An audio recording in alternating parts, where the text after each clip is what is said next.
नागपुर के दानागंज sweeper colony निवासी आयुष अमर Vaman railway station पर housekeeping का काम करता था। सोमवार तड़के आयुष ने अपने कमरे में सीलिंग फैन से दुपट्टा बांधकर फांसी लगा ली। जानकारी के मुताबिक आयुष का एक युवती से प्रेम संबंध था और दोनों के बीच पिछले 3-4 दिनों से किसी बात को लेकर विवाद चल रहा था।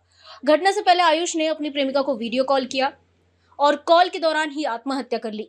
पुलिस पूछताछ में युवती ने बताया कि उसने आयुष को रोकने और समझाने की कोशिश की, लेकिन वो नहीं माना।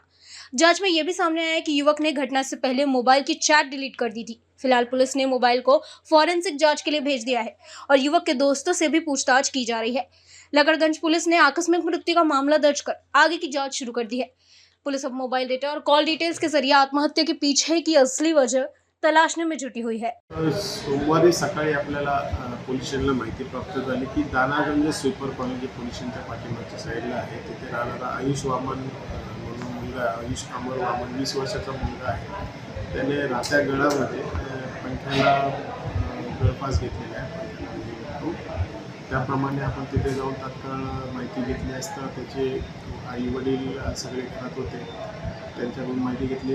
त्यांनी मुलांनी आत्महत्या केलं तर त्यांना सकाळी उठल्यानंतर कळालेलं आहे. सकाळी 7 वाजता हा देखील स्वीपरचं हाऊसकीपिंगचं काम करतो आणि तो त्याला उठवायसाठी आई गेली असताना आईने बघितलं की तो पंख्याला लटकलेला आहे.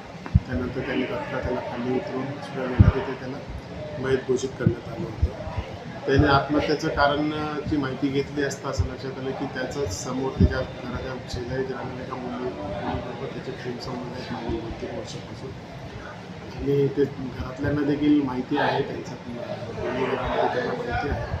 परंतु आता मागील 2-3 दिवसापासून त्यांच्यामध्ये थोडीशी भांडण चालू होते. काही कारणास्तव विवाद चालू होते आणि त्याचं रूपांतर हे मुलाच्या आत्महत्येमध्ये झालेलं आहे. भांडणाचं कारण काय आहे आणि किती सिव्हिअर भांडण होतं याबाबत त्या मुलीकडे आता चौकशी करण्यात येते. मुलगी देखील धक्क्यामध्ये असल्यामुळे तात्काळ तिच्याकडे चौकशी करता आलेली नाही. मुलाचा मोबाईल घटनास्थळावर आपण ताब्यात घेण्यात आलेला आहे. त्यामध्ये त्याने मुलाला संपूर्ण डिलीट केलेलं आहे. ते आपण फॉरेन्सिकला पाठवणार आहोत.